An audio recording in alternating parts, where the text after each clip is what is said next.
咁啊，今日翻到嚟咧，就樓下咧就買咗支燈喉，係啦，10蚊一條。咁啊，之後咧，咁啊，今日咧就開始咧打埋啲坑咧，就可以放膠喉噶啦，床喉噶啦。係啦，而家咧基本上咧就爭咧廁所咧呢條坑未打嘅啫，係啦，不過都戒咗噶啦。係啦，一陣咧攞個紙炮篤篤佢咧就搞掂噶啦。咁啊，跟住就呢度啦，廚房咧就已經都搞掂晒噶啦。呢個就唯一會藏嘅蘇嚟嘅，係啊。咁啊，呢度之後咧就有瓦仔喺度嘅。咁啊，呢度咧就呢啲就係嗰個床後嗰啲箱啦，係啦。咁啊，擺咗落去，係啦。咁佢咧唔突出嚟咧就 O K 嘅啦。就算你呢一個咧突少少都 O K 嘅，因為咧佢之後咧仲會有一陣膠沙，之後瓦仔。咁都會有十個到啦，5至10個到嘅空間咧，俾你走盞嘅。咁但係其實而家咧，我已經貼住下面噶啦，即係貼住條邊噶啦。咁所以咧就一定要藏晒入去噶啦，咁冇問題噶啦。係啦，咁啊依邊都可以試下啦。係啊，藏晒入去啦。係啊。咁啊 OK 嘅啦，咁啊一陣就收好螺絲啦，就固定咗呢一個位置啦。咁然之後咧，呢度就會通條膠燈喉啦。咁啊，然之後燈喉就會通喺呢度啦。咁啊條線就由呢度入嚟咯。係啦，咁啊搞掂噶啦。咁啊今日就做埋呢啲嘢。係啦，咁啊做埋呢啲嘢，如果有時間就會鏟牆啦。琴日咧都鏟咗呢一紮噶啦。係啦，今日咧就會繼續鏟啦。係啦，好啦，今日咧就準備收工啦，係啦，咁啊睇下今日工作進度啦。咁啊首先咧，而家基本上間屋咧嗰啲天花喉咧、天花坑咧都打咗噶啦，係啦。咁啊包括咧呢一個就露台嘅位置啦、露台嘅燈位啦，係啦。咁啊亦都咧藏咗條咧3分嘅灰喉落去嘅，灰燈喉落去嘅，係啦。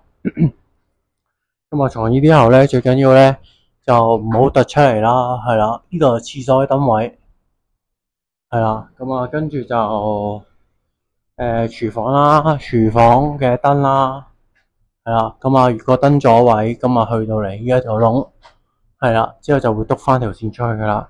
咁啊另外廚房亦都有藏咗個蘇嘅，係啦。咁就2個孖蘇啦，係啦。呢度就有1個孖蘇，咁然之後咧就駁埋嚟呢一度。咁啊，然之後呢條線咧就會係由呢一度咧出過嚟呢埲牆嘅，係啦。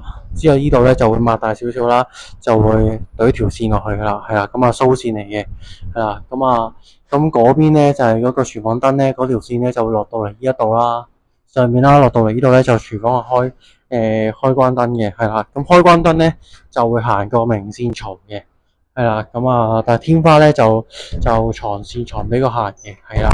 咁樣。係啦，咁啊，另外咧就呢度咧就呢度咧就係另一個廳中央燈嘅位置啦，係啦。咁啊由呢一度個廳燈嚟到嘅，係啦。咁啊然之後咧呢一度咧就會俾電嗰邊啦。咁啊呢度應該落過嚟開關啦，係啦。咁啊然之後咧個來電咧就會喺由呢一度咧牆身咧就會行一條咧燈嘅燈槽嘅，係啦。咁啊喺呢一度俾電佢嘅，係啦，咁樣咯。係啦，咁另外咧就門口燈啦，門口燈咧亦都係一個電箱喺度啦，咁就拉個電線上去啦，叫行燈槽啦，燈槽之後咧就會俾條電線俾電咧，依一盞燈嘅，係啦，咁啊開關都應該會喺翻依度嘅，係啦，咁另外依度啦就係個房燈嘅，房燈咧依度咧就會其實之後就會有個板間房嘅，咁板間房咧就個燈個門口就會大概依一個位置啦，咁所以咧嗰個俾電佢咧就會係喺呢一個位置咯，即係呢度落到嚟個板間房嘅中間啦。咁然之後咧，呢度就會有個開關燈咁樣啦。係啦，咁啊電咧就會行個可能行板間房或者行地下燈槽咁樣咯。係啦，咁我大概就係咁。咁啊，另外呢度就琴日就另一個師傅嚟呢度咧就鏟埋牆，咁啊索埋個底油噶啦，係啦，係啦，見到咧呢度而家已經係光脫脫噶啦。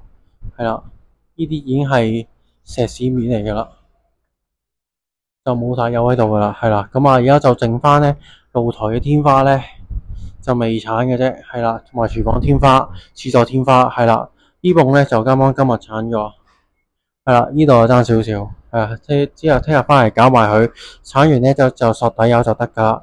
咁啊，另外就呢度個牆身啦，之後咧都會咧全部咧就黐翻瓦仔噶啦，係啦，咁啊，所以而家呢度咧已經係批好晒檔咁樣咯，批到直個咯，係啦。好，咁啊，今日就差唔多啦，拜拜。